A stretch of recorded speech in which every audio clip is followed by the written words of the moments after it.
guys, welcome back to my channel. For those of you who don't know me, my name is Morgan Thorne and I am a BDSM educator and a general kinky person. I love BDSM and that's what we are here to talk about today. We talk about all things kinky on this channel. So today we are going to talk about something that hopefully won't be too controversial. Sometimes that sort of thing happens, but something that is a really common misconception, and that is the idea that there are dominant or submissive activities.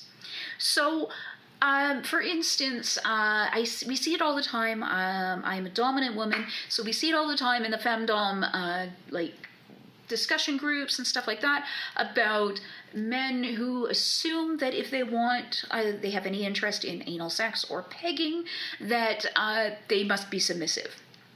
It automatically makes them submissive. And a lot of them are not submissive at all. And have a hard time coming to grips with the idea that you don't have to be submissive to enjoy that particular activity. So what we're going to talk about today is that there are no activities which are inherently dominant or submissive.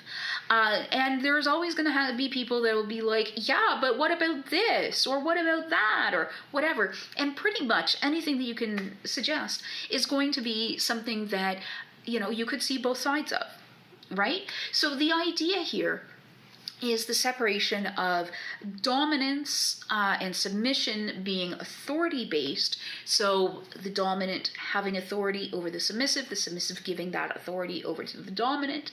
You can call it power if you want, you can call it whatever you like, but the idea here is that the dominant has the authority to make decisions, the submissive has given up that authority and agreed to obey the decisions that the dominant makes, and that can be in 24/7 all of life, or it can be in very specific circumstances such as in the bedroom only.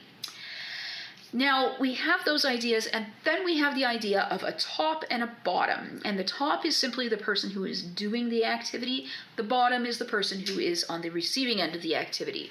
So a top could spank a person, or whatever you want. They can do whatever they agree to, the two people, and the bottom would be the one on the receiving end of the spanking. Now quite often the dominant is also the top, and that's what we sort of see in the stereotypes and stuff like that. Generally, we see the dominant as the top. However, a lot of people don't necessarily fit that mold, so we can have dominant bottoms. And a dominant bottom would look more like the idea of somebody saying, I want you to spank me, but I want you to spank me at this rate of speed, this hard for this amount of time, and if I'm not happy with the way you're spanking me, I'm going to let you know, and I'm going to tell you how to fix it, and blah, blah, blah.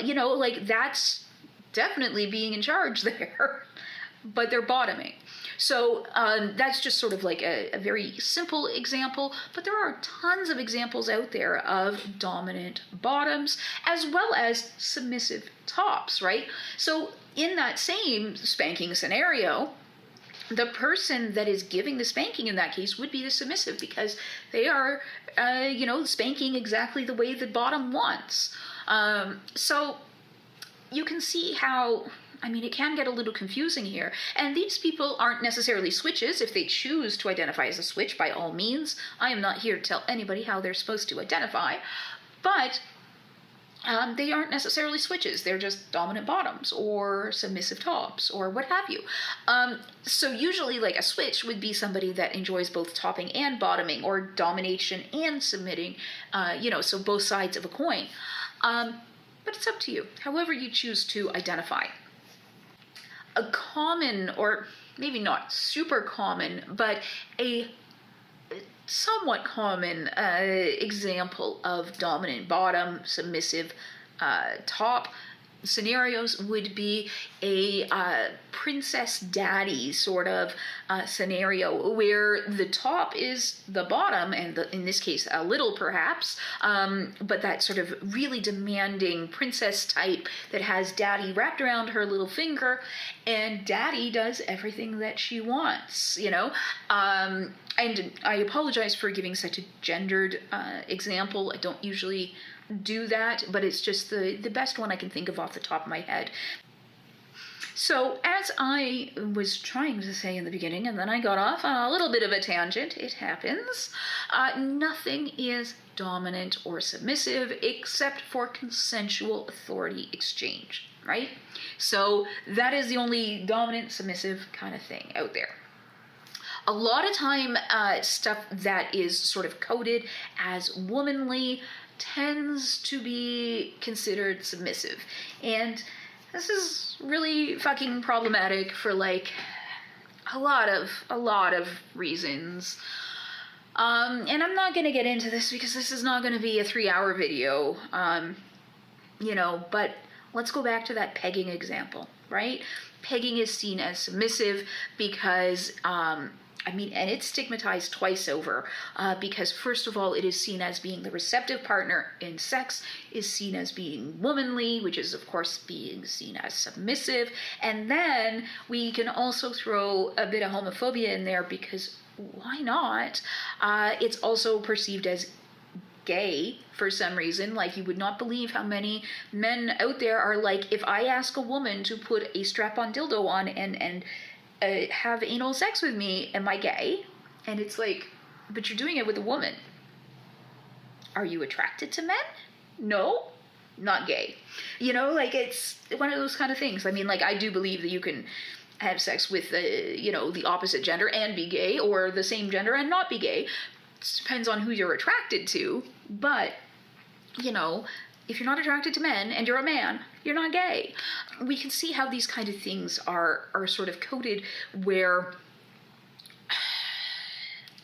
being seen as womanly is submissive because it's less than, and being seen as gay is also, you know, submissive because it's less than, because apparently somebody has never met gay men. So society has these sort of messages built in. And so if you are somebody that feels that, oh, being on the receiving end of anal sex is submissive, you know, really take a look at your beliefs. Ask yourself, why do I believe that? What is it about it that makes me think that that is a submissive activity? And I'm picking on pegging here, but it could be any activity out there. But pegging is just like the perfect example of these kind of things. So challenge yourself and think about, why do you think this way? What is it about that activity that makes you think that it is submissive or dominant or whatever, right? So, you know, just to reiterate, penetration does not equal dominant, right? So I can be dominant and never penetrate anybody. I can be, I'm not going to use myself as an example here because I'm a sex adverse ace here, but if somebody is submissive and they do the penetrating, that's cool. If somebody is dominant and they get penetrated, that is okay as well. You know, it doesn't make them less dominant or less submissive or any of those kind of things. You know, it's this unconscious belief that we have that makes us think this way. And unfortunately, the result of it is that some people, some dominants or submissives, avoid things that they would actually really enjoy.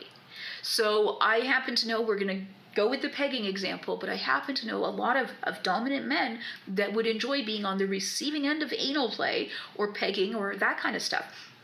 And they have a really hard time. They struggle with it because they are so, it's so ingrained in them that this is a submissive activity, right?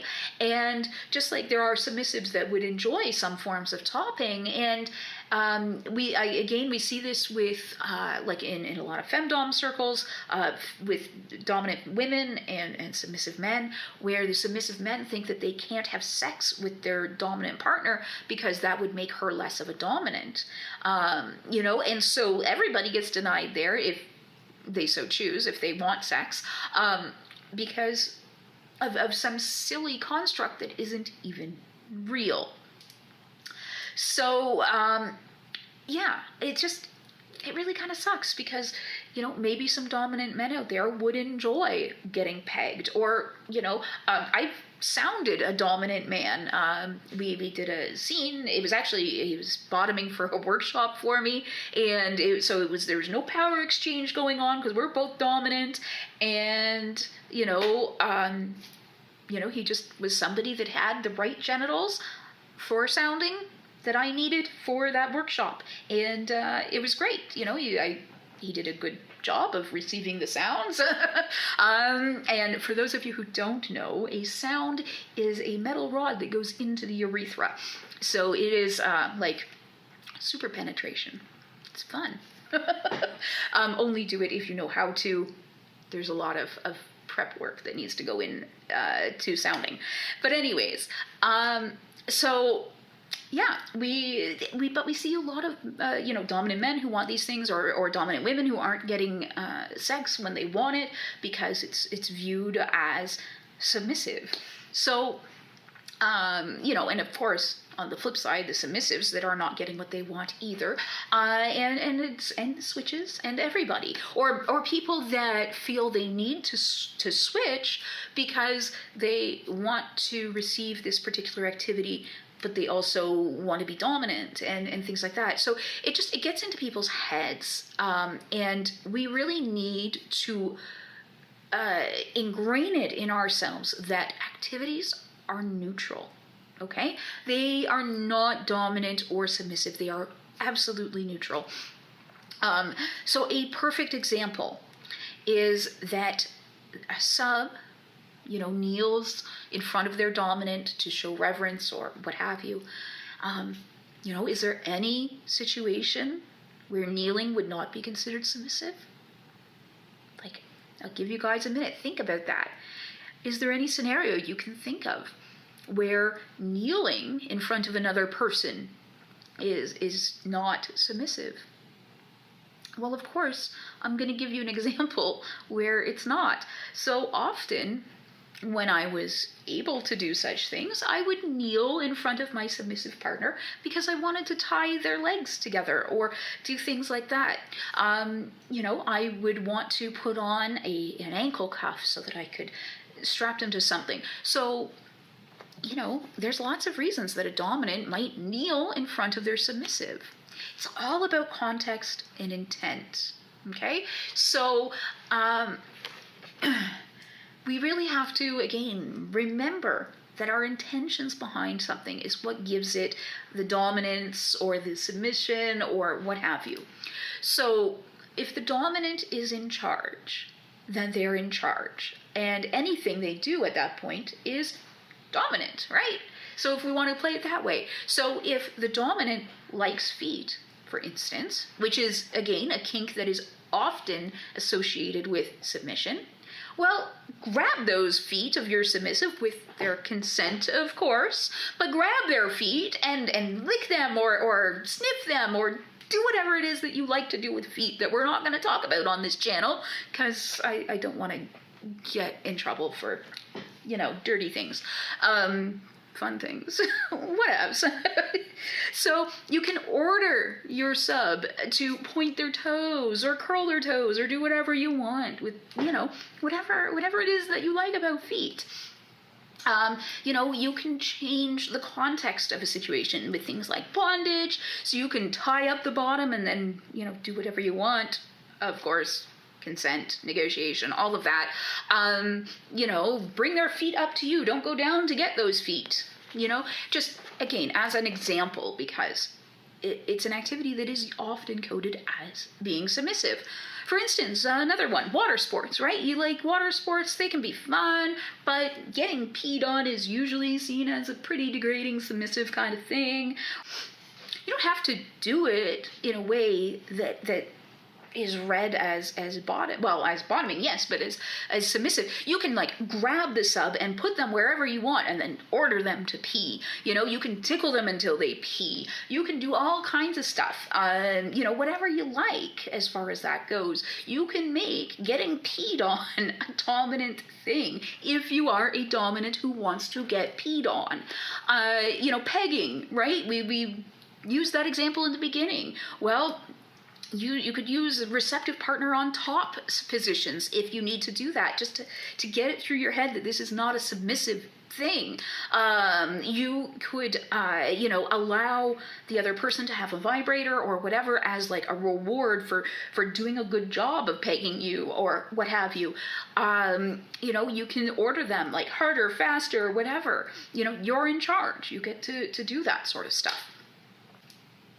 Just remember, if you're a dominant bottom, that is totally fine. If you are a submissive top, also totally fine. In fact, there's a word for it. It's called a service top. Somebody that enjoys the act of service, of topping, and gets joy that way. So it's all about compatibility. It's about finding somebody that is into the same thing that you are, right? It's really, I was going to say it's really easy. It's not really easy to find someone into the same thing that you are, but it's easy to understand that that's what you need to do. Okay? So just keep it in mind. There are lots of different activities that maybe we think are absolutely submissive or absolutely dominant that aren't necessarily.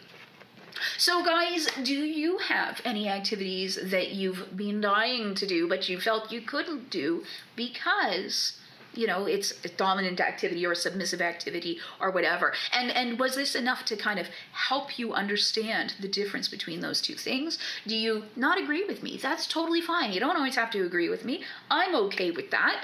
We can agree to disagree on things. But, is there an activity that you are convinced is absolutely, without a doubt, dominant or submissive? Let me know, and I'll see if I can flip the script for you. But yeah, have fun. Negotiate stuff, get consent, all of that, but do what you want and what makes you happy. Find the person that is into the same thing that you are. And life is good when you can find that person. Anyways, guys, thank you so much for watching. I really appreciate it. Have a good one, and I'll see you in the next video.